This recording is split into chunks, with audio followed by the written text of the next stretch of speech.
Kita langsung masuk ke bahasan kita pada pagi ini menjelang siang insya Allah teman-teman. Semoga Allah SWT berkahi. Yaitu dua orang yang dikagumi Tuhan kita Allah Subhanahu Wa Taala. Dan sebelum membaca tentu kita berharap Allah SWT menjadikan kita salah satu atau bahkan dua-dua dari golongan ini tentunya. Saya akan bacakan dulu hadisnya, kemudian kita akan membedah insya Allah panjang lebar apa yang dibahas atau mutiara apa yang bisa kita ambil daripada hadis yang mulia ini. Hadis nomor 114 dengan sanad hasan dari Ibnu Mas'udin radhiyallahu anhu dari Nabi sallallahu alaihi wasallam, beliau bersabda, "Ajiba Rabbuna azza wa jalla min rajulain. Rajuli thara an wita'ihi wa lihafihi min baini ahlihi wa hayyihi ila salatihi. Fayaqulu Rabbuna, aya malaikati, unzuru ila abdi thara min firashihi wa wita'ihi wa min baini hayyihi wa ahlihi ila salatihi. Ragbatan fima indi wa syafaqatan mimma indi. Wa rajulin gaza fi sabilillahi azza wa jal fanhazamu. Fa'alima ma alaihi minal firari wa ma lahu fir ruju'. Faraja'a hatta uhrika damuhu ragbatan fima indi wa syafaqatan mimma indi. Fayaqulu Allahu azza wa jalla li malaikatihi, unzuru ila abdi raja'a ragbatan fima indi wa rahbatan mimma indi hatta uhriqa damuhu." Artinya, Rabb kita yang maha suci dan maha tinggi Allah kagum terhadap dua orang. Oleh karena itu penulis memberikan judul dua orang yang dikagumi oleh Tuhan kita Allah Subhanahu Wa Taala. Diambil daripada potongan hadis ini, Rabb kita yang maha tinggi dan maha mulia, maha suci kagum terhadap dua orang. Seseorang yang meninggalkan pembarikannya, tempat tidurnya dan selimutnya di antara keluarga dan kampungnya menuju sholatnya. Maka Tuhan kita berfirman, "Wahai para malaikatku, lihatlah hambaku, dia bangkit dari kasurnya dan pembaringannya, di antara kampungnya dan keluarganya, menuju sholatnya, karena menginginkan pahala yang terdapat di sisiku, dan takut terhadap azab yang terdapat di sisiku." Dan yang kedua, yang dikagumi oleh Allah Subhanahu Wa Taala, orang yang berperang di jalan Allah yang maha tinggi dan maha pemurah. Mereka kalah, sedangkan dia mengetahui dosa yang diterimanya karena lari dari medan perang. Dan pahala yang diperoleh pahala yang diperolehnya karena kembali ke medan pertempuran. Dia pun kembali, si mujahid tadi, hingga darahnya tertumpahkan karena menginginkan pahala yang ada di sisiku dan takut terhadap azab yang ada di sisiku. Maka Allah Azza wa Jal, Allah yang maha mulia dan maha tinggi, berfirman kepada para malaikatnya, "Lihatlah hambaku, dia kembali karena menginginkan pahala yang ada di sisiku dan takut terhadap azab yang ada di sisiku, hingga darahnya tertumpahkan."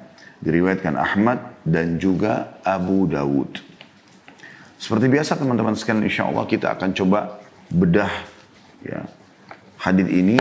Semoga Allah Subhanahu Wa Taala mudahkan dan berkahi poin-poin yang kita bisa jadikan sebagai bahasan dan juga mengambil pelajaran dan ilmu yang sangat luas dari hadis baginda Nabi sallallahu alaihi wasallam ini. Potongan pertama teman-teman sekalian adalah sabda Nabi sallallahu alaihi wasallam, "Rabb kita yang maha mulia dan maha tinggi kagum terhadap dua orang." Kita akan garis bawahi kalimat kagum. Allah kagum. Ini ada isbat atau penetapan salah satu sifat Allah adalah Allah kagum. Tetapi kekaguman Allah Subhanahu Wa Taala kama yang bagi li jalalihi wa azamati sultanih. Tentu selayaknya ya, sebagai sang pencipta sesuai dengan kemahasempurnaannya dan kemahatinggiannya, kemahaagungannya, bukan seperti kekaguman manusia. Baik, kita coba lebih dalam melihat seperti apa keterangan tentang kekaguman Allah Subhanahu Wa Taala ini. Teman-teman sekalian, kagum di sini ya, disebutkan dalam hadis tadi, ajiba rabbuna min rajulain, itu dikuatkan dengan hadis yang lain. Ya, hadis yang lain. Hadis ini diriwayatkan oleh Imam Ahmad, diriwayatkan oleh Abu Ya'la di jilid 12 halaman 258 dengan sanad hasan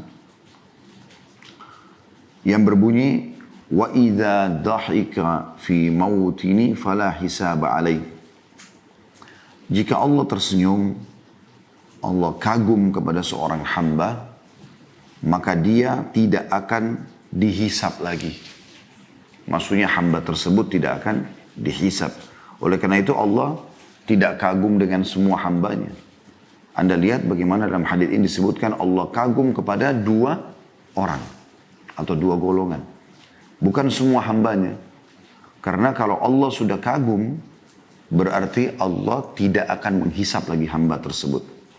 Ini sekaligus menjawab teman-teman sekalian, kalau ada yang bertanya, memang kalau Allah kagum, dapat apa hamba itu? Karena tadi kan sudah kita baca secara global terjemahannya ya. Di dalam riwayat yang lain, diriwayatkan oleh Imam Ahmad di jilid 37 halaman 144 dengan sanad sahih. Wa idza dhahika rabbuna ila 'abdin fid dunya fala hisaba alaih. Jadi semakna dengan hadis Abu Ya'la tadi ya. Jika Allah tersenyum, Allah kagum kepada seorang hamba, maka dia tidak akan diperhitungkan atau dihisab. Tentu di sini kagumnya Allah subhanahu wa ta'ala, tersenyumnya Allah subhanahu wa ta'ala, bahkan ada juga tertawanya Allah subhanahu wa ta'ala sebagaimana layak Allah sebagai pencipta. Dan kita tidak bisa samakan dengan makhluk. Karena Allah mengatakan dalam salah satu ayat Al-Quran, A'udhu billahi minasyaitonir rajim, Laisa kamitslihi syai'un wa huwas sami'ul basir. Tidak ada sesuatu pun yang menyerupainya dan dia maha sami'ul basir. Maha mendengar dan maha melihat. Allah subhanahu wa ta'ala maha sempurna. Mirip dengan perkataan Nabi SAW kepada dua orang sahabat yang miskin dari orang Ansar.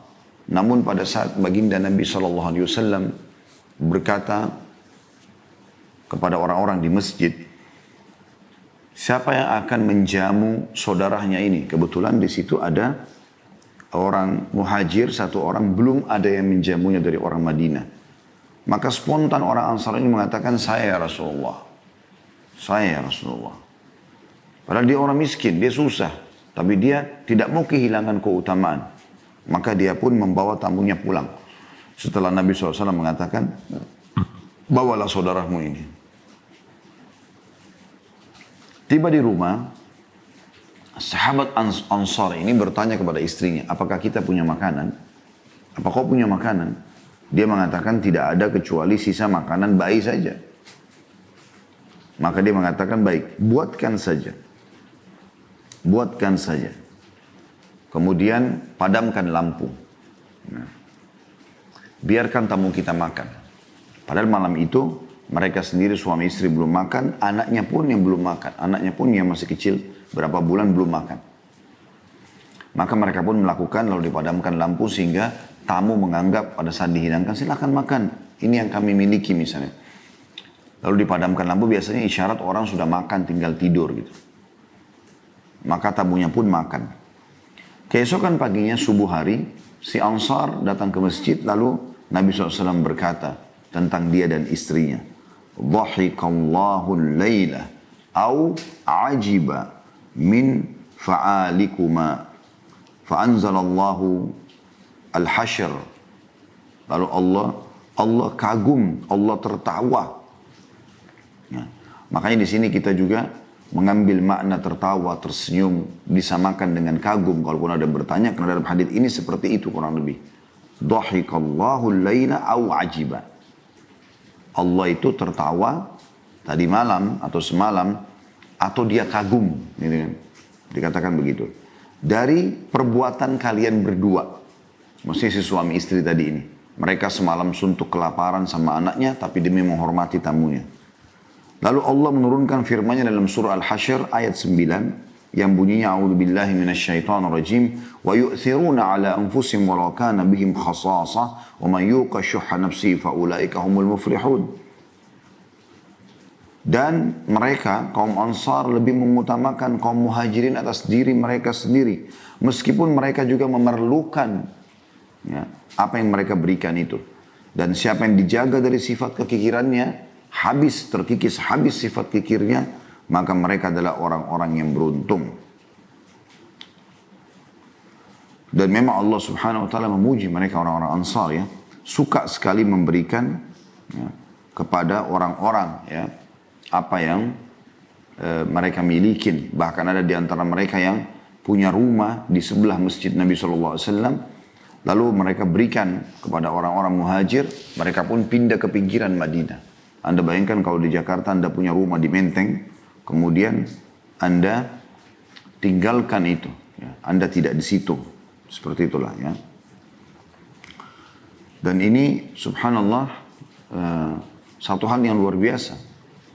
Anda pindah ke Bekasi, Anda pindah ke Depok hanya untuk memberikan saudara Anda. Itu kan bukan hal yang mudah. Atau mungkin tidak usah kita bicara soal memberi makan tamu seperti ini misalnya dalam kondisi kelaparan. Mungkin ada banyak orang tua di rumah, seorang ayah atau seorang ibu, begitu ada makanan favoritnya lalu anaknya minta, dia bisa marah. Ini punya ayah, ini punya ibu, jangan sentuh itu. Bahkan mungkin kadang-kadang anaknya dipukul hanya karena makanan saja. Anda kalau punya sifat ithar, Allah suka dengan itu. Makanya Allah puji. Gitu kan? Ada seorang wanita datang kepada Aisyah radhiyallahu anha, membawa 2 orang anaknya masih kecil. Kemudian Aisyah mengatakan, saya waktu itu menghidangkan 3 butir kurma.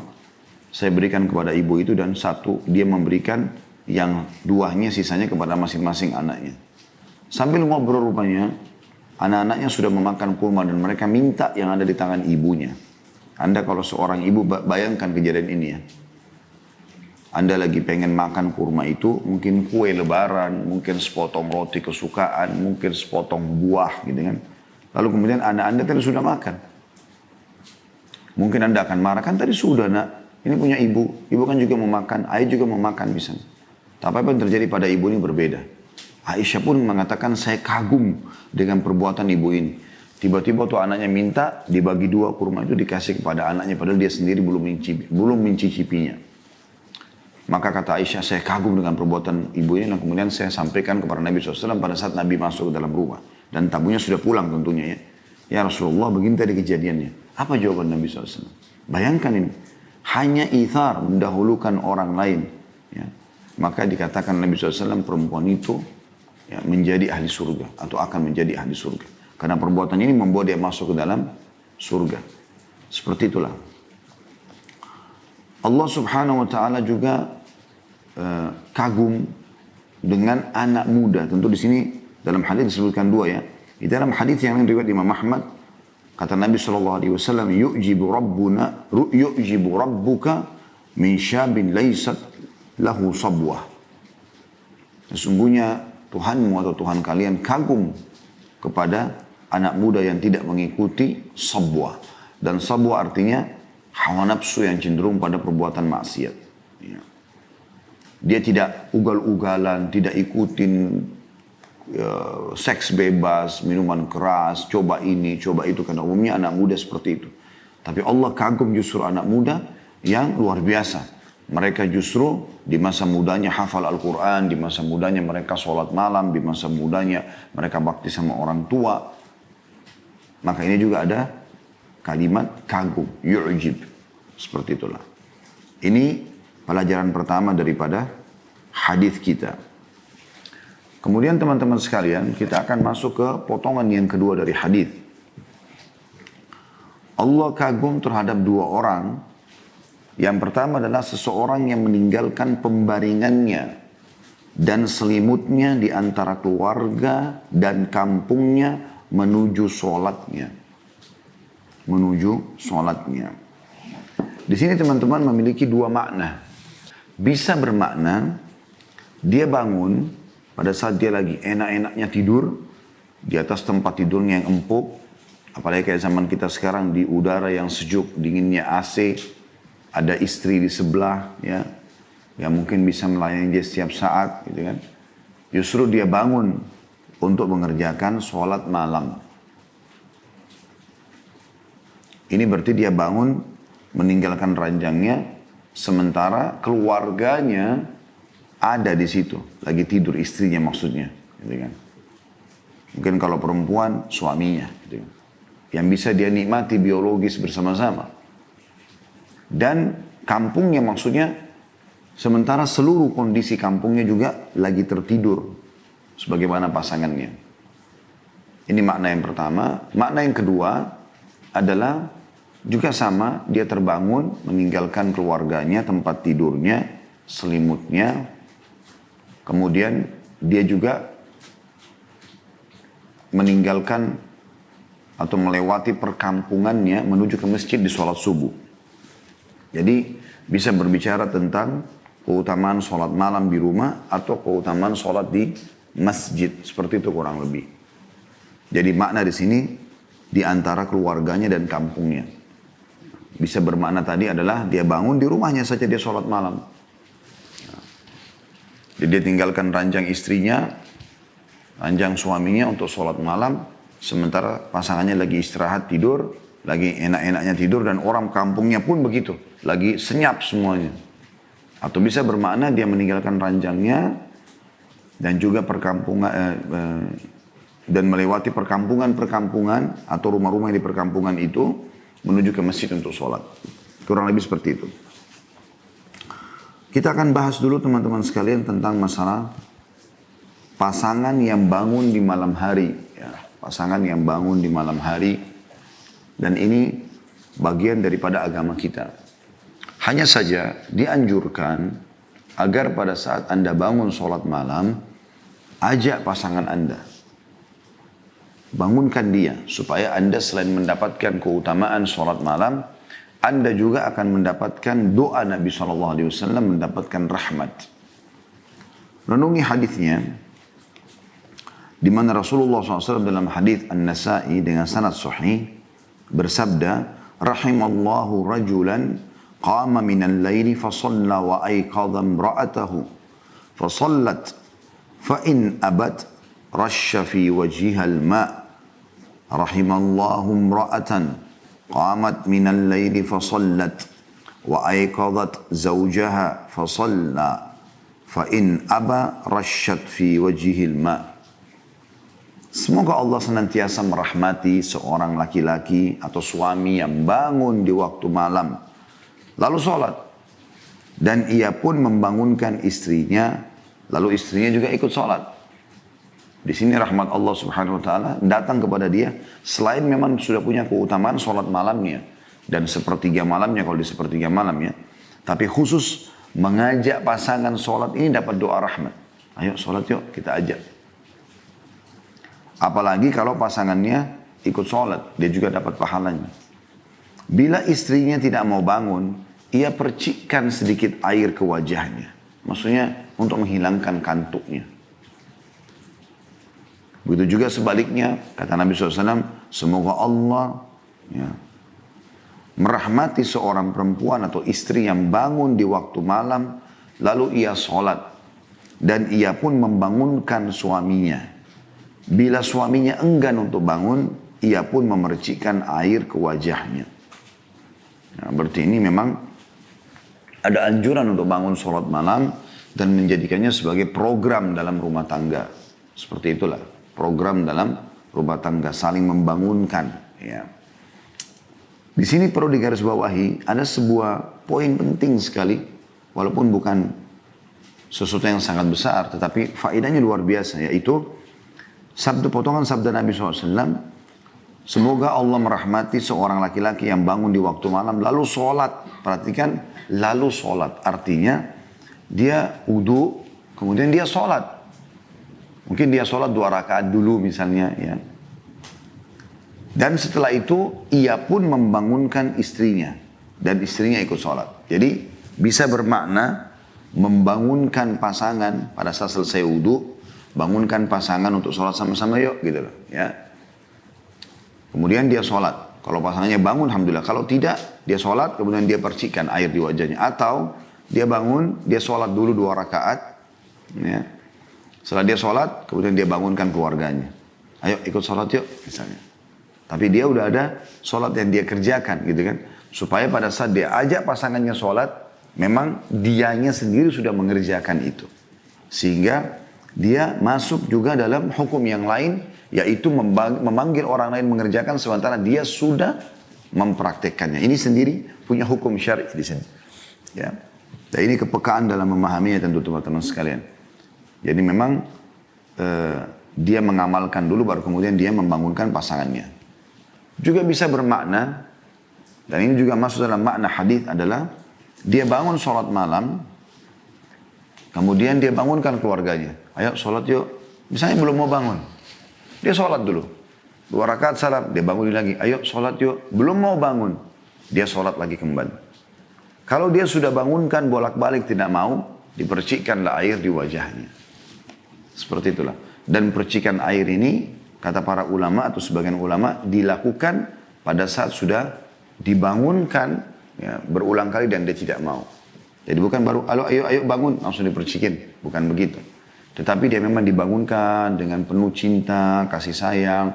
Ayo sholat berjamaah yuk dan seterusnya misal. Baru kemudian kalau dia sudah nolak, kita udah sholat. Ya, baru kemudian kita bangunkan. Dan ini pernah dicontohkan oleh Umar bin Khattab. Beliau kalau bangun sholat malam, beliau sholat saja. Dan kalau sudah tersisa sedikit waktu dari malam hari, dia bangunkan keluarganya. Bangunkan istrinya, bangunkan anaknya, suruh sholat. Lalu beliau membaca firman Allah subhanahu wa ta'ala. A'udhu billahi minasyaitan rajim wa'mur ahlaka bis-salati wastabir 'alaiha la nas'aluka rizqa nahnu narzukuk wal akibatu littaqwa. Artinya perintahkanlah keluargamu untuk sholat ya, dan bersabarlah dalam menjaga sholat itu. Kami tidak pernah meminta balasan kepada kalian ya. Tapi kami yang memberikan rezeki kepada kalian kata Allah, atau kami memberikan balasan kepada kalian, dan kesudahan itu pasti bagi orang-orang yang bertakwa ya. Tentu keutamaan sholat malam sudah tidak asing lagi teman-teman sekalian. Bagaimana Allah subhanahu wa ta'ala memang memuji keutamaan orang yang sholat. Ya. Orang yang sholat. Ya. Kemudian juga bisa bermakna sholat ke masjid tadi ya. Ini punya keutamaan tersendiri. Karena tadi salah satu makna yang keduanya adalah dia meninggalkan ranjang keluarganya. Kemudian dia jalan di antara rumah-rumah di kampungnya menuju ke masjid. Tentu ini menjaga sholat adalah bagian daripada perintah agama kita. Perintah agama kita. Saya menyebutkan di sini tentang keutamaan sholat. Yang pertama, sholat itu bisa mencegah pelakunya dari perbuatan keji dan mungkar. Artinya, rutinnya kita mengerjakan sholat wajib ataupun sunnah bisa menjadi tameng yang paling kuat menjauhkan kita dari perbuatan keji dan mungkar, perbuatan dosa dan maksiat. Sebagaimana Allah berfirman dalam surah Al-Ankabut, ya. Surah nomor 29, ayat 45. A'udzu billahi minasyaitonir rajim. Utlu ma uhiya ilaika minal kitabi wa aqimis shalah. Innas salata tanha 'anil fahsya'i wal munkar wa la dzikrullahi akbar wallahu ya'lamu ma tasna'un. Yang artinya, bacalah apa yang telah diwahyukan kepadamu, yaitu Alkitab atau Al-Quran. Dan dirikanlah sholat. Sesungguhnya sholat itu mencegah dari perbuatan-perbuatan keji dan mungkar. Perbuatan yang Allah tidak sukai.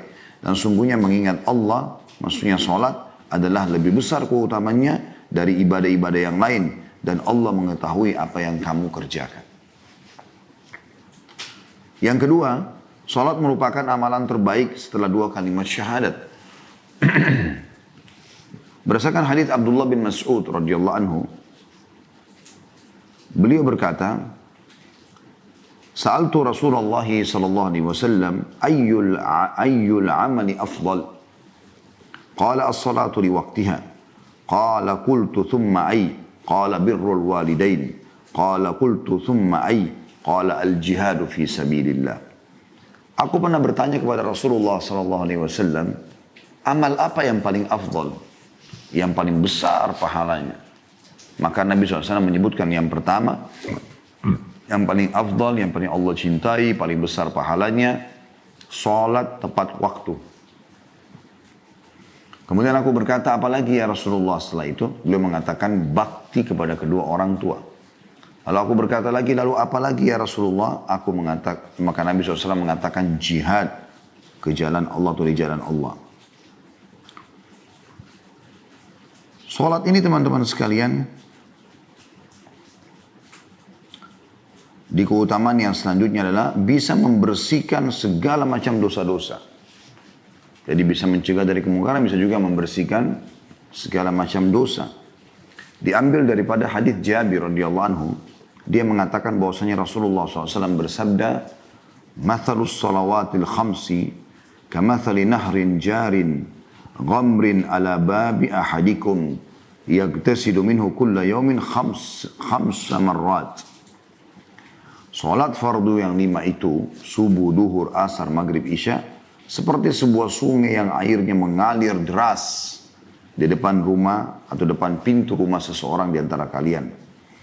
Ia mandi dari sungai tersebut sehari 5 kali. Dalam riwayat yang serupa kata Nabi SAW, bagaimana pendapat kalian kalau di depan rumah kalian, saya langsung ke terjemahnya saja, di depan rumah kalian ada sebuah sungai yang mengalir airnya dengan deras. Lalu seseorang di antara kalian mandi sehari 5 kali. Apakah tersisa kotoran di badannya? Maka berkatalah para sahabat, tentu tidak ya Rasulullah. Sehari mandi 5 kali di sungai yang deras, nggak ada kotoran badannya. Kata Nabi SAW, itulah perumpamaan 5 waktu sholat. Dia membersihkan dosa-dosa. Juga di dalam hadis yang lain, kalau sholat itu bisa menggugurkan dosa. Hadis yang masyhur dari Abu Hurairah radhiyallahu anhu bahwasanya Rasulullah SAW bersabda, "As-salawatul khams wal jum'atu ila al-jum'ah wa Ramadan ila Ramadan mukaffiratun ma bainahunna idza ijtunibatil kaba'ir." Artinya antara 5 waktu sholat, subuh ke duhur, duhur ke asar, asar ke maghrib, maghrib ke isya, isya ke subuh lagi, antara Jumat ke Jumat, antara Ramadan ke Ramadan, pembersihan dosa di antara keduanya kalau seseorang itu menjauhi dosa-dosa besar. Yang keempat, sholat adalah cahaya di dunia dan di akhirat. Jadi dia bisa memberikan cahaya dalam kehidupan kita. Nah, di dunia dapat selalu petunjuk dan juga di akhirat menjadi cahaya yang sangat terang.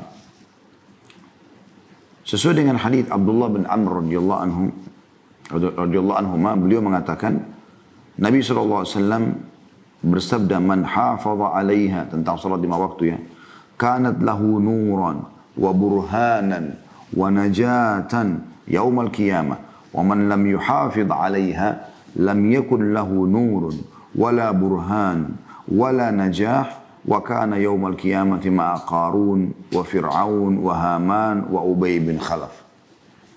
Barang sampai menjaga 5 waktu sholat, gelisah dia kalau sudah mau azan, sibuk untuk segera menjaga sholatnya. Bersyukurlah teman-teman kalau kita termasuk ini, dan semoga insya Allah selamanya. Maka sholat itu akan menjadi cahaya dalam kehidupannya, bukti dan keselamatan baginya, bukti tentang keimanannya dan keselamatan baginya pada hari kiamat. Karena kita sudah tahu awal amal dihisab hari kiamat adalah sholat. Kalau dia bagus maka beruntunglah dia, kalau dia buruk maka rugilah dia. Dan barang siapa yang tidak menjaganya, maka ia tidak akan mendapatkan cahaya. Bukti tentang imannya tidak ada dan juga tidak mendapatkan keselamatan di akhirat. Dan pada hari kiamat, orang yang tidak menjaga sholatnya akan dibangkitkan bersama Qarun. Anda tahu Qarun? Ya, salah satu dari kaum Nabi Musa tapi akhirnya mendukung Fir'aun untuk memerangi Nabi Musa alaihissalam. Allah berikan dia kekayaan sampai di Indonesia kita katakan harta karun. Ya. Allah tenggelamkan dengan hartanya. Masuk neraka. Fir'aun, Haman adalah kepala militer, ya. Menteri pertahanannya Fir'aun. Dan Ubay bin Khalaf. Ubay bin Khalaf ini salah satu orang Quraisy yang mati. Ya. Atau dari lemparan ya, tombak Nabi SAW. Nabi tidak pernah membunuh. Tapi pada saat di perang Uhud dia berusaha untuk menggerakkan pasukan untuk menyerang kaum muslimin. Maka Nabi SAW meminta lembing dari Ali bin Abi Thalib, kemudian melempar dari jauh. Kata Ali bin Abi Thalib, saking kuatnya lemparan Nabi SAW sampai kami semua terpental. Lalu dilempar. Ubay bin Khalaf ini punya dari kepalanya sampai kakinya, ya, semuanya besi. Cuma lubang matanya saja, dan ada karet pemisah antara topi besinya sama baju besinya. Di situ ada celah kecil. Ya. Subhanallah, lembing Nabi SAW lewat dan merobek sedikit, atau melukai sedikit bagian leher itu, pas kena. Maka dia pun jatuh sambil dia teriak-teriak ketakutan. Dia mengatakan, aku telah dibunuh oleh Muhammad, aku telah dibunuh oleh Muhammad.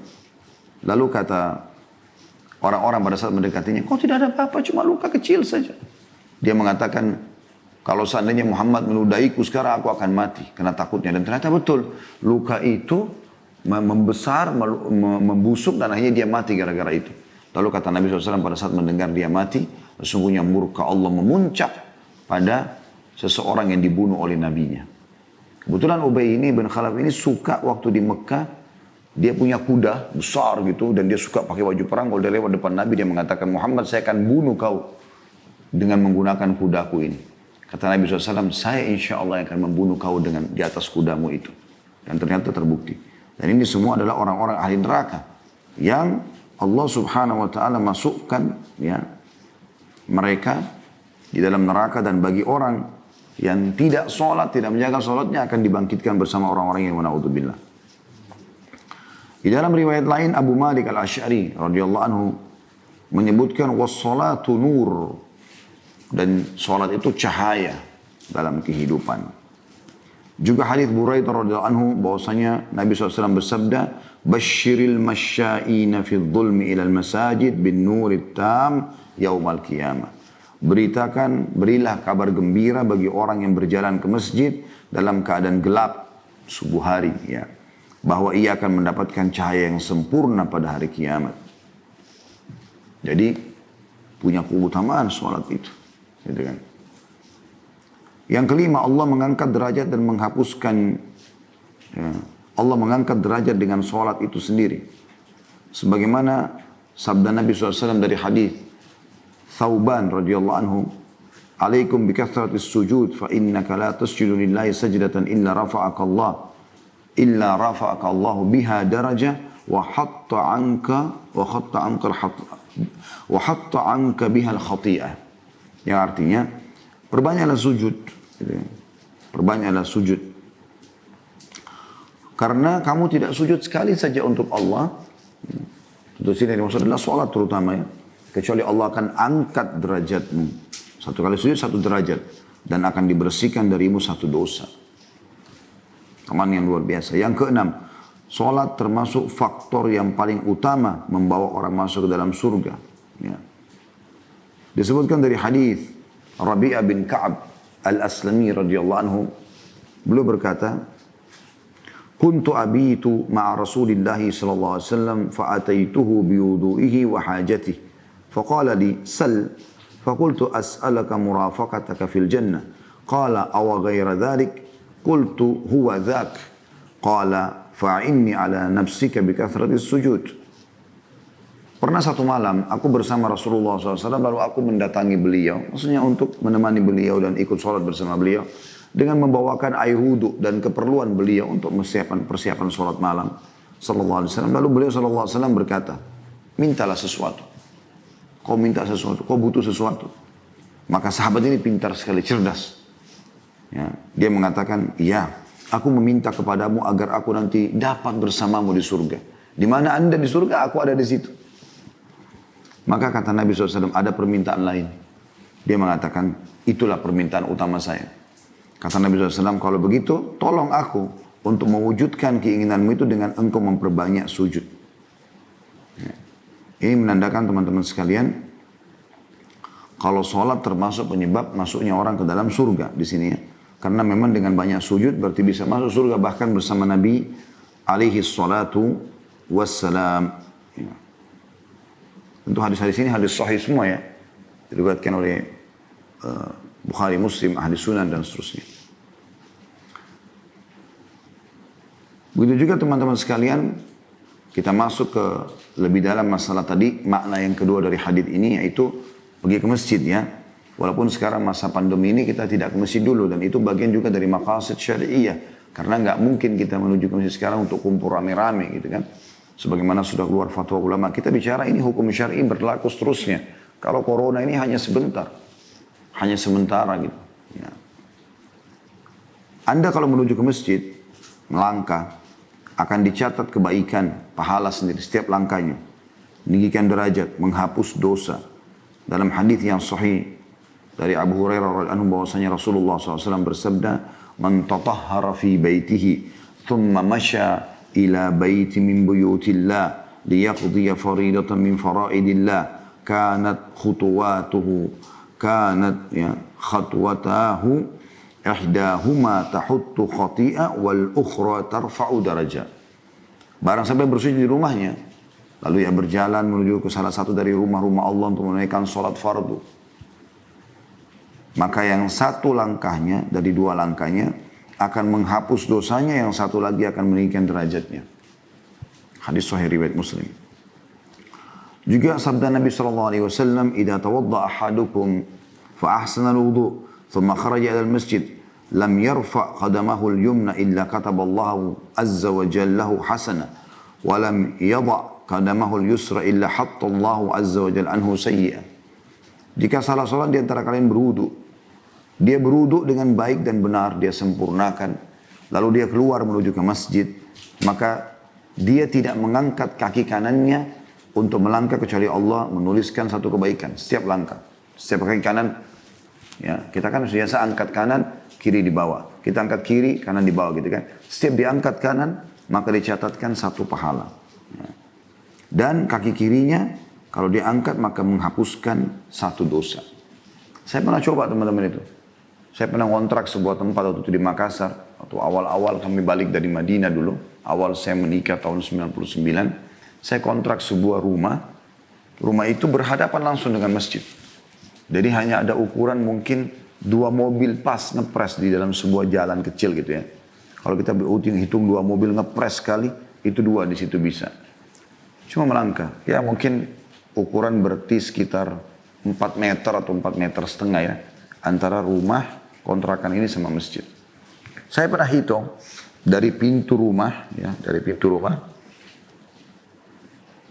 Saya pernah hitung dari pintu rumah keluar melangkah ke pintu masjid ya. Sampai pintu masjidnya itu kurang lebih 50 langkah. Kurang lebih 50 langkah. Dan itu luar biasanya. Saya juga terkaget pada saat itu. Artinya hanya dari pintu rumah melangkah normal 1, 2, 3 mungkin dari pintu rumah itu ke pagar sekitar mungkin 4 meteran juga barangkali ya, 3-4 meter. Tambah jalan 4 meteran mungkin. Kemudian dari itu sudah masuk pagar masjid sampai ke pintu masjidnya juga mungkin kena naik tangga gitu kan. Mungkin 4 meteran juga mungkin. Itu subhanallah sudah 50 langkah. Saya berpikir 50 langkah ini berarti ada 25 derajat, 25 peninggian derajat, 25 pahala, 25 juga pengampunan dosa. Kalau kita gabungkan semua hadis ini, gitu kan. Juga dalam hadis yang lain, dan ini kita bisa masukkan dalam keutamaan yang ke-8 sebenarnya. Jadi orang yang pergi masjid itu seperti dia sedang berjalan di surga. Sebenarnya hadis ini bisa masuk ke dalam keutamaan tadi, atau ya keutamaan, salah satu keutamaan yang kita sebutkan itu yang masuk ke dalam surga ya. Tapi di sini kalau kita sendirikan maka dia seperti memang Allah jadikan dia tamu di surga gitu kan. Kata Nabi SAW dari hadis Abu Hurairah radhiyallahu anhu, "Man ghada ila al-masjid wa raha, a'adda Allahu lahu nazlatan minal jannati kullama ghada aw raha." Dia akan dapat istana di surga lah. Kalau kita poin 8 ini akan mendapatkan istana di surga setiap kali dia pergi, setiap kali dia pulang. Barang siapa pergi ke masjid di waktu pagi dan sore hari, maka Allah akan menyiapkan untuknya hidangan dari surga setiap kali ia pergi pagi dan sore hari. Ya. Di sini tentu bisa bermakna dalam hadis, "A'addallahu lahu nazlatan", ya. Itu bisa bermakna sesuatu yang dipersiapkan untuk tamu ketika tamu itu datang.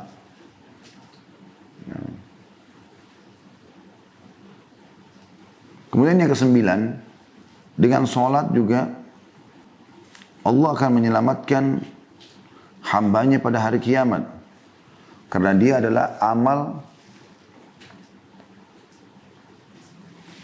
yang pertama dihisab hari kiamat. Kata Nabi SAW dalam sebuah hadis yang sahih, awal amal dihisab hari kiamat adalah sholat. Kalau dia baik maka akan beruntunglah dia, maksudnya selamat masuk surga. Dan kalau dia buruk maka akan celakalah dia. Yang ke-10, orang yang keluar dari rumahnya untuk sholat. Seperti orang yang keluar berhaji dan dalam keadaan berihram.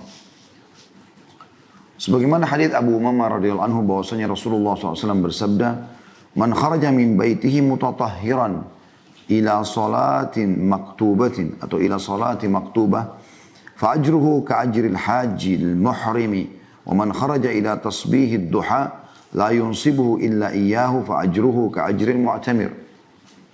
Barang siapa yang keluar dari rumahnya dalam keadaan bersuci untuk sholat wajib, maka pahalanya seperti pahala orang yang berhaji dan yang sedang berihram. Atau berhaji yang sedang berihram ya. Barang siapa yang keluar untuk menunaikan sholat duha, ia tidak merasakan lelah kecuali karena melaksanakan sholat tersebut, maka pahalanya seperti orang umroh. Ini keutamaan tersendiri lagi. Gitu kan. Juga dalam hadis yang lain, kalau ada orang yang terbiasa, ini keutamaan yang ke-11. Kalau ada orang yang pergi ke masjid, terbiasa dia sholat berjamaah di masjid. Kemudian dia mendapatkan sholat sudah selesai. Padahal dia sangat semangat ingin supaya tidak ketinggalan sholat. Allah berikan dia pahala jemaah yang pertama. Sesuai dengan hadis Abu Hurairah radhiyallahu anhu, bahwasanya Rasulullah SAW bersabda, "Man tawadla fa ahsana al-wudu, thumma raha fa wajada an-nas qad sallu, a'tahu Allah azza wa jalla mithla ajri man sallaha wa hadaraha la yang mithla ajri man sallaha wa hadaraha la yanqusu dzalika min ujurihim syai'a." Barang siapa yang berwudu dengan baik dan sempurna, dia sempurna wudunya, kemudian dia berangkat menuju untuk sholat berjamaah, namun dia mendapati orang-orang sudah selesai menunaikan sholat, maka Allah memberinya pahala orang ikut dan menghadiri sholat jamaah tersebut yang awal tadi. Ini tanpa mengurangi pahala orang-orang yang ikut berjamaah tadi. Keutamaan yang besar sekali. Kita akan masuk insya Allah ke faedah yang selanjutnya, ya, yaitu potongan yang ketiga dari hadisnya. Maka Allah, saya ulangi hadisnya dari awal, Rabb kita Azza wa Jal kagum terhadap dua orang. Sudah kita jelaskan faedah pertama tentang sifat kagumnya Allah Subhanahu wa Ta'ala kepada atau terhadap dua orang. Yang pertama, seseorang yang meninggalkan pembaringannya dan selimutnya di antara keluarganya dan kampungnya menuju sholat. Dan ini faedah yang kedua yang sudah kita jelaskan. Kita ambil faedah yang ketiga, yaitu maka Tuhan kita berfirman. Maka Tuhan kita berfirman. Di sini teman-teman sekalian ada isbat sifat kalamnya Allah. Isbat atau penetapan tentang sifat berbicaranya Allah.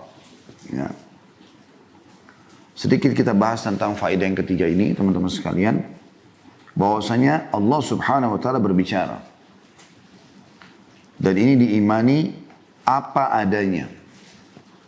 Karena memang Allah Subhanahu wa Ta'ala menyebutkan hal tersebut ya, di dalam banyak ayat-ayatnya. Di antaranya surah Al-Baqarah, kalau Anda mau catat, Al-Baqarah surah nomor 2 ayat 253. Al-Baqarah surah nomor 2 ayat 253 yang bunyinya, A'udzubillahi minasyaitonir rajim. Tilkar rusulu faddalna ba'dahum ala ba'd minhum man kallamallah. Al-ayat. Artinya, rasul-rasul itu kami lebihkan sebagian mereka atau sebagian yang lainnya. Kita tahu ada 313 rasul dari 124 ribu nabi. Dan dari 313 Rasul Allah dahulukan lagi ulul azm 5. Nuh, Ibrahim, Musa, Isa dan Muhammad alaihi wassalatu wassalam. Lalu Allah kerucutkan lagi kepada pemimpin seluruh anak Adam termasuk pemimpin seluruh nabi-nabi adalah Nabi Muhammad sallallahu alaihi wasallam. Kata Allah SWT dalam Al-Baqarah 253, Rasul-Rasul itu kami lebihkan sebagian mereka atas sebagian yang lain.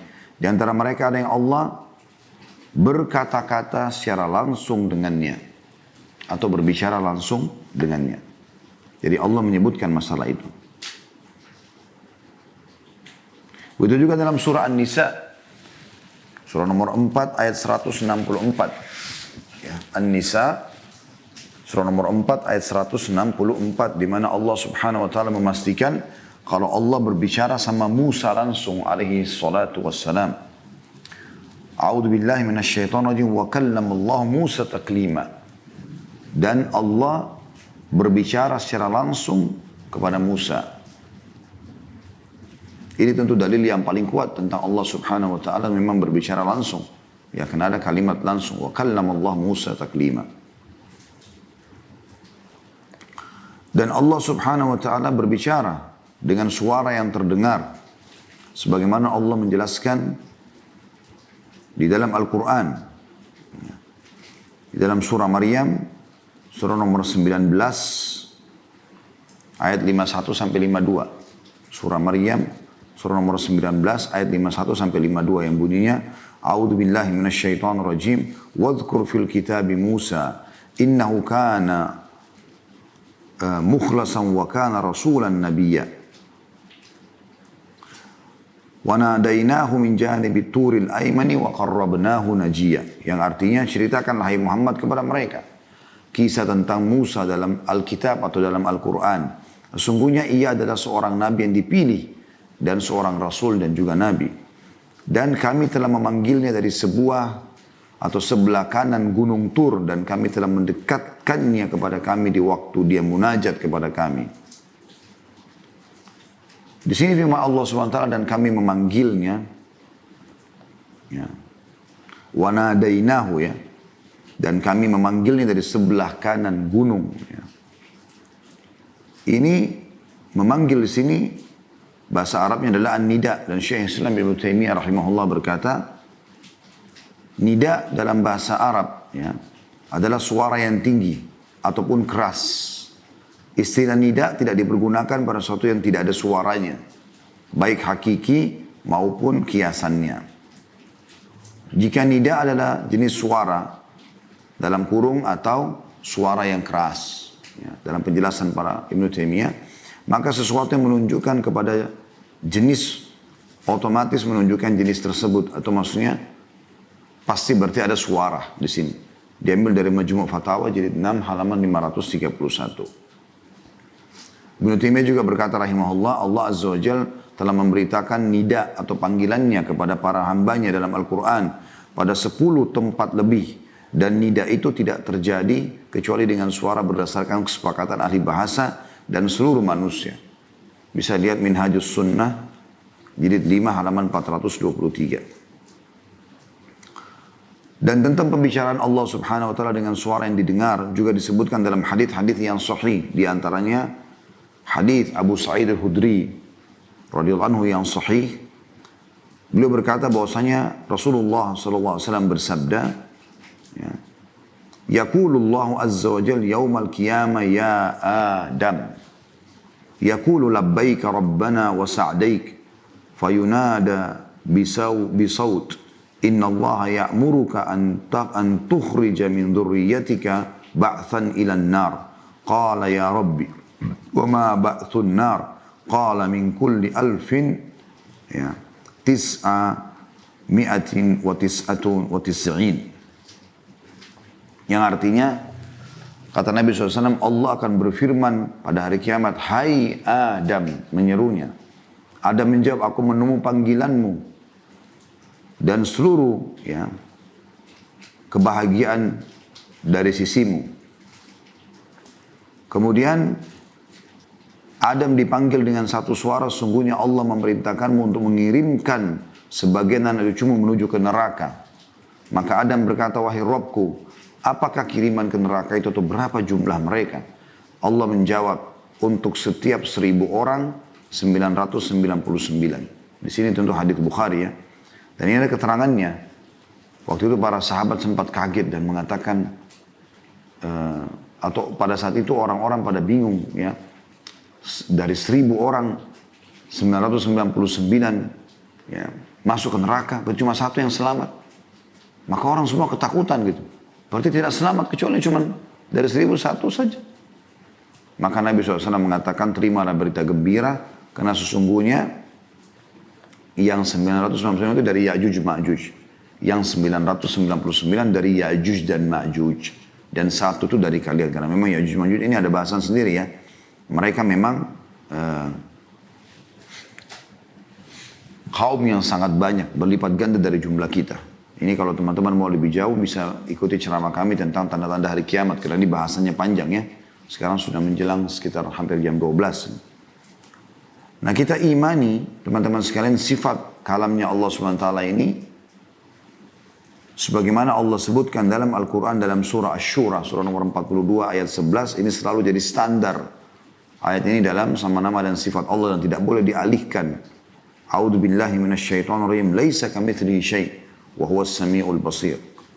Tidak ada satupun yang serupa dengan dia dan dialah yang maha mendengar lagi maha melihat. Lagi maha melihat. Selanjutnya teman-teman sekalian, pelajaran yang kita ambil setelah sifat kalamnya Allah. Tadi kagum adalah pelajaran pertama. Kemudian tentang sholat malam dan sholat di masjid, keutamaan yang kedua. Kemudian yang ketiga adalah Allah, Tuhan kita berfirman atau berkalam. Kita sudah itsbatkan nama atau salah satu sifat Allah kalam dengan dalil-dalilnya. Yang keempat adalah, maka Tuhan kita berfirman, wahai para malaikatku. Ya, jadi firman Allah SWT, wahai para malaikatku. Dan ini menguatkan lagi sifat kalamnya Allah. Karena Allah menggunakan di sini, wahai para malaikatku. Allah ya, memanggil dan menyuruh mereka. Dan ini isbat juga atau penetapan tentang iman kepada malaikat. Iman kepada malaikat ini teman-teman sekalian adalah bagian daripada agama kita. Bahkan rukun iman kita yang kedua. Ya. Makanya Jibril AS pernah datang kepada Nabi SAW di hadis yang masyhur, riwayat Bukhari. Pada saat ditanya kepada beliau tentang apa itu, Jibril menjelma jadi manusia, datang menanyakan tentang Islam, iman dan ihsan. Tentu hadis yang panjang tapi kita langsung masuk. Jibril meletakkan lututnya di lutut Nabi SAW, kemudian mengatakan, hai Muhammad, beritahukan kepadaku apa itu iman. Maka kata Nabi SAW, engkau beriman kepada Allah, kepada malaikat-malaikatnya, kepada kitab-kitabnya, kepada rasul-rasulnya, kepada hari kiamat, dan beriman kepada takdir baik dan takdir buruk. Ini hadis Bukhari Muslim. Ya. Maka di sini kita lihat setelah iman kepada Allah, iman kepada malaikat. Ya. Dan cukup banyak tentunya ayat-ayat Al-Quran yang membahas tentang masalah ini ya. Di antaranya surah An-Nisa ayat 136. Surah An-Nisa ayat 136 ini ayat yang sangat masyhur yang membahas atau menyebutkan tentang malaikat ya. Silakan Anda buka An-Nisa 136. A'udzu billahi minasyaitonir rajim. Ya ayyuhalladzina amanu aminu billahi wa rasulihi wal kitabil ladzi nazzala ala rasulihi wal kitabil ladzi anzala min qabl. Wa man yakfur billahi wa malaikatihi wa kutubihi wa rusulihi wal yawmil akhir faqad dhalla dhalalan ba'ida. Wahai orang-orang yang beriman, tetaplah beriman kepada Allah. Kalau sudah iman, maka pertahankan sampai mati. Juga kepada Rasulnya Muhammad SAW. Dan kepada kitab yang Allah turunkan, Al-Quran. Kepada kitab yang Allah turunkan kepada Rasulnya, artinya Al-Quran, serta kitab yang Allah turunkan sebelumnya. Taurat, Injil, ya. Kita yakin pernah turun, gitu kan, tidak diterapkan lagi syariatnya. Sekarang sudah dihapus oleh Al-Quran. Barang siapa yang kafir kepada Allah, kepada malaikat-malaikatnya, kepada kitab-kitabnya, rasul-rasul dan hari kemudian, tidak yakin ada kiamat, maka sungguhnya orang itu telah sesat sejauh-jauhnya, kata Allah. Jadi jelas sekali bagaimana ya, disebutkan di sini dalam surah An-Nisa 136 tentang wajibnya beriman kepada para malaikat. Ya.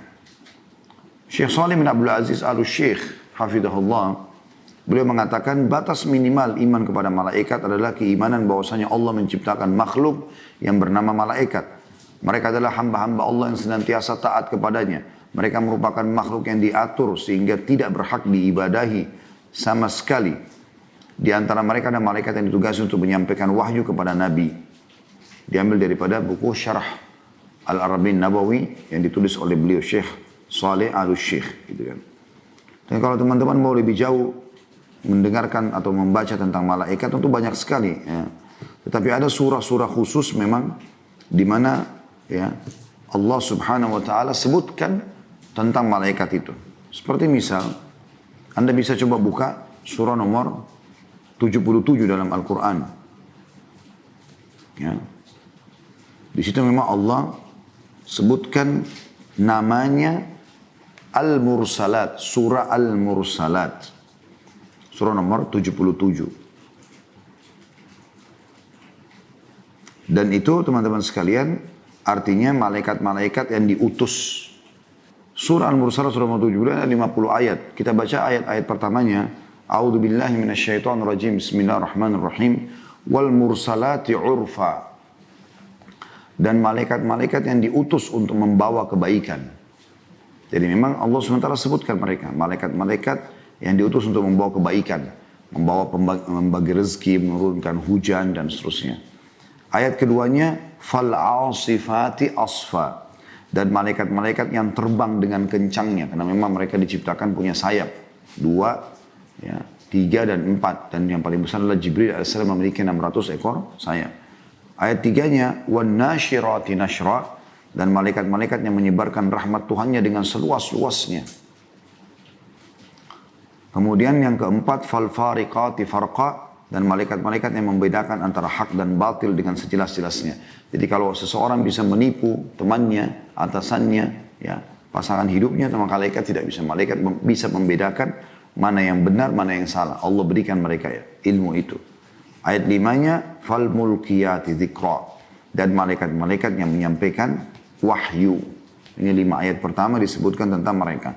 Kemudian teman-teman bisa buka juga surah nomor 79. 2 surah setelah itu ya.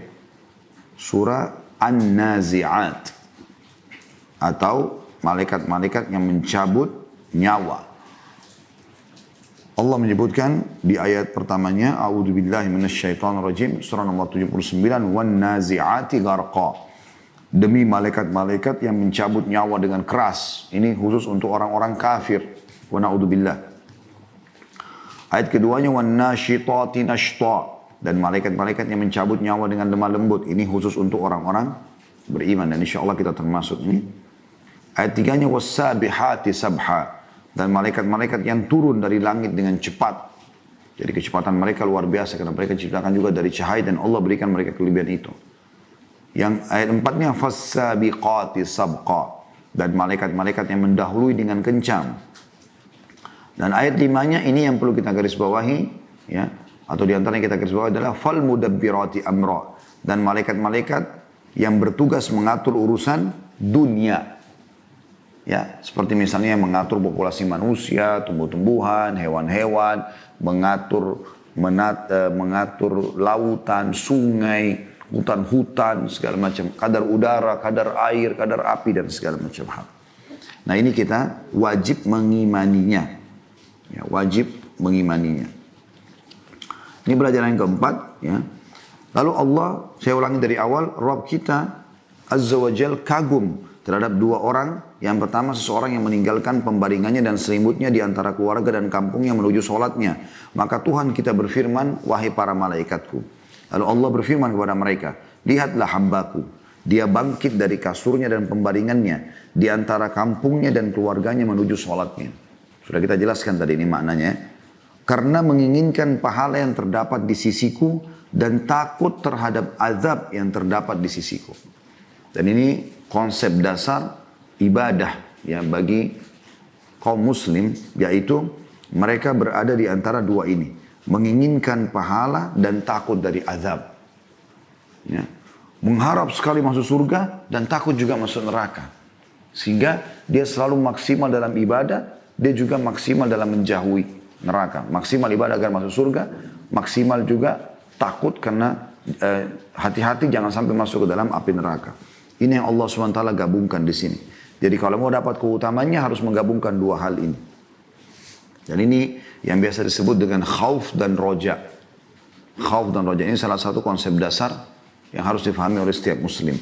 Makanya dikatakan, kata Allah Subhanahu wa taala di sini, ya. Lihatlah hambaku ini, dia bangkit dari kasurnya dan pembaringannya di antara kampungnya dan keluarganya menuju sholatnya. Karena menginginkan pahala yang terdapat di sisiku. Mau ngejar keutamaan sholat itu agar masuk surga. Dan sisi yang lain, takut terhadap azab yang ada di sisiku. Ini yang sudah kita sebutkan tentunya ya. Kemudian kita masuk teman-teman sekalian. Faedah yang kelima ya, yang kita bisa ambil adalah orang yang kedua. Orang yang kedua adalah orang yang berperang di jalan Allah Azza wa Jal. Lalu mereka kalah.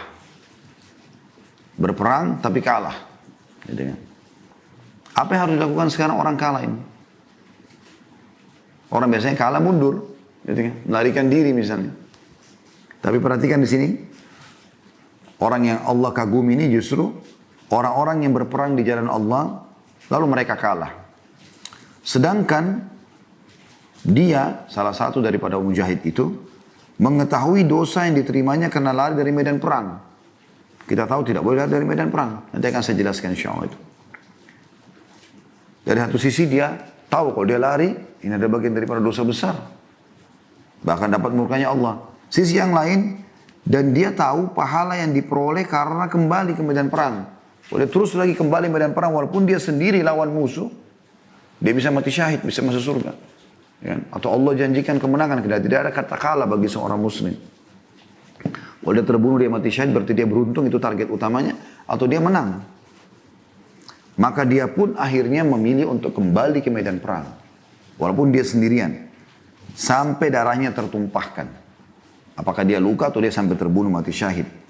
Karena menginginkan pahala yang ada di sisiku. Dan takut terhadap azab yang ada di sisiku. Maka Allah Azza wa Jalla berfirman kepada para malaikatnya, lihatlah hambaku. Dia kembali karena menginginkan pahala yang ada di sisiku dan takut terhadap azab yang ada di sisiku. Hingga darahnya tertumpahkan. Dan sudah kita jelaskan tadi teman-teman sekalian, berarti dia tidak akan dihisap lagi pada hari kiamat. Karena kalau Allah kagum berarti tidak akan dihisap lagi pada hari kiamat. Itu yang dimaksudkan. Lalu teman-teman semua poin ini kalau kita mau bahas, ini panjang sekali ya. Seperti iman kepada malaikat, itu panjang sekali bahasannya. Teman-teman bisa kembali juga ke kajian kitab Minhajul Muslim yang sudah kami bedah insya Allah di YouTube. Dan mungkin tentu Anda ikutin asatidzah lain mungkin yang jauh lebih sempurna daripada saya penjelasannya insya Allah. Tentang masalah malaikat, Anda baca kitab-kitab kalau mengerti bahasa Arab, Anda bisa baca bagaimana keagungan makhluk Allah SWT yang satu ini. Itu sudah kita jelaskan panjang lebar insya Allah di bahasan Minhajul Muslim, dan mungkin sekali lagi Anda bisa dapatkan dari para asatidzah yang lain. Di sini teman-teman ada disebutkan tentang masalah keutamaan jihad. Ya. Keutamaan jihad, nanti akan kita bahas dan kita tutup dengan ini ya. Namun sebelumnya saya perlu jelaskan dulu tentang tadi ya. Tidak boleh lari dari medan perang. Ini disebutkan dalam sebuah hadis yang sahih. Yang sudah masyhur sekali, hadis Bukhari ya. Melalui Abu Hurairah radhiyallahu anhu bahwasanya Nabi SAW bersabda, "Ijtanibus sab'al mubiqat." Jauhilah kalian, jangan sampai kalian terjerumus ke dalam 7 dosa yang membinasakan. Qalu ya Rasulullah mahun. Maka para sahabat dengan semangat bertanya, apa itu ya Rasulullah? Ini bahaya benar nih. 7 dosa Nabi tentukan 7 yang membinasakan. Maka kata Nabi SAW, asyirku billah. Yang pertama, syirik kepada Allah. Menyekutukan Allah SWT. Yang kedua, was-sihir. Ya, menjadi penyihir ataupun minta untuk dilaksanakan sihir itu. Orang yang datang kepada penyihir. Yang ketiga, wa qatlun nafs allati haramallahu illa bil haqq. Membunuh jiwa yang Allah haramkan. Yang keempat, wa aklu riba. Memakan harta riba. Yang kelima, wa aklu malal yatim. Memakan harta anak yatim. Yang keenam, wa tawalli yawmaz zahf. Ini saksi bahasan kita. Dan lari dari medan perang. Ya. Lalu kemudian yang ketujuh, wa qadhful muhsanatil mu'minatil ghafilat. Menuduh wanita muslimah yang baik-baik, ya, lagi terjaga berzina. Hadis masyhur riwayat Bukhari Muslim ya. Di sini saksi bahasan kita teman-teman sekalian adalah lari dari medan perang. 7 induk dosa yang membinasakan. Makanya di sini Allah Subhanahu wa taala mengatakan pada saat pasukan muslim itu kalah, maka ada di antara mujahid itu yang tiba-tiba terfikir dan menyadari bahayanya dosa kalau dia justru meninggalkan medan perang. Lari. Bagian daripada dosa besar. Karena tidak ada sifat pengecut dalam Islam. Sampai terbunuh pun tidak ada masalah bagi dia. Nah itu yang dia kejar. Mati syahid gitu. Sementara juga dia tahu pahala kalau dia kembali. Maksudnya kalau dia berjihad. Maka perlu kita menjelaskan tentang masalah jihad ini. Teman-teman sekarang kita tutup dengan ini tentunya insya Allah. Masalah jihad ini adalah bagian daripada agama kita. Di zaman kita sekarang ini, kadang-kadang dijadikan sebagai bahan sensitif orang kalau bahas jihad. Jadi ada orang yang mengatakan jihad itu kalau dibahas seperti garis keras, gitu kan. Sehingga nggak perlu dibahas, bahkan kalau perlu dihapus dari buku-buku fikih. Ini mustahil terjadi. Bagaimana kita menghapus banyaknya ayat-ayat Al-Quran yang menjelaskan tentang masalah jihad. Hadis-hadis Nabi SAW praktik dalam hidup beliau. Begitu juga ada orang yang terlalu ekstrim menggunakan bahasa. Tadi itu orang tidak mau sama sekali sehingga tidak ada jihad. Ada juga orang terlalu ekstrim menyalahfahami masalah jihad sehingga mereka tidak punya ilmu, ya tidak paham fikihnya, kemudian mereka lakukan kegiatan-kegiatan yang bisa merusak citra Islam seperti bom sana sini sehingga akhirnya mengatakan itu jihad, ini merusak citra jihad. Sementara kita berada di tengah-tengahnya. Perlu kita jelaskan yang benar seperti apa. Karena ini adalah perang suci dalam Islam. Dikatakan dalam definisi jihad oleh para ulama, langsung saja secara terminologinya ya, atau istilahnya, yaitu muharabatul kuffar, wa huwa al-mughalabatu wal iftiragu ma fil wasa' wa taqa min qawlin aw fi'l. Yaitu jihad memerangi orang kafir dengan berusaha dengan sungguh-sungguh mencurahkan kekuatan dan kemampuan baik berupa perkataan maupun perbuatan. Ya. Dan ini tentu jihad umumnya dibagi oleh para ulama menjadi 3 bagian. Ada jihad melawan musuh yang nyata, pergi ke medan perang sebagaimana Nabi SAW menuju ke Badr, memerangi kaum musyrikin, di perang Uhud, di perang Ahzab atau perang Khandaq, di perang Hunain, Fathi Makkah, Hunain, kemudian Tabuk, ya. Ini semua perang Khaybar. Ya. Ini semua adalah contoh-contoh dari Nabi SAW. Dan ini yang jadi saksi bahasan kita tentunya. Kemudian yang kedua adalah jihad melawan syaitan. Dan yang ketiga jihad melawan hawa nafsu. Tapi kita akan fokus saja ke masalah yang pertama. Allah Subhanahu wa ta'ala memerintahkan kita agar berjihad. Ya. Di dalam firman-Nya misalnya, contoh. Dalam surah Al-Hajj. Surah nomor 22 ayat 78. A'udzubillahi minasyaitonirrajim. Wajahidu fillahi haqqa jihadi. Dan berjihadlah kalian di jalan Allah dengan sebenar-benar jihad. Juga di dalam Al-Quran surah At-Taubah. Surah nomor 9 ayat 41. A'udzubillahi minasyaitonirrajim. Infiru khifafan wa thiqalan wajahidu bi amwalikum wa anfusikum fi sabilillah. Dzalikum khairul lakum in kuntum ta'lamun. Artinya, berangkatlah kamu baik dalam keadaan rasa ringan maupun rasa berat dan berjihadlah dengan harta dan jiwamu di jalan Allah. Yang demikian itu adalah lebih baik bagimu jika kamu mengetahuinya. Tentu banyak dalilnya teman-teman sekalian, tapi saya akan sebutkan yang terakhir Al-Anfal, waktu duhur sudah masuk. Al-Anfal surah nomor 8 ayat 72 yang bunyinya A'udzubillahi minasyaitonirrajim. Al-Anfal surah nomor 8 ayat 72. Innal ladhina amanu wa hajaru wa jahadu bi amwalihim wa anfusihim fi sabilillah wal ladhina awaw wa nasaru ulaika ba'duhum awliya'u ba'd wal ladhina amanu wa lam yuhajiru ma lakum min walayatin min syai'in hatta yuhajiru wa in istansarukum fid dini fa alaykumun nasru illa ala qaumin bainakum bainahum mitsaqo wallahu bima ta'maluna basir. Sesungguhnya orang-orang yang beriman dan berhijrah serta berjihad dengan harta dan jiwa mereka pada jalan Allah dan orang-orang yang memberikan tempat kediaman dan memberi pertolongan kepada muhajirin ya, atau kepada orang-orang hijrah, mereka itu satu sama yang lain saling melindungi.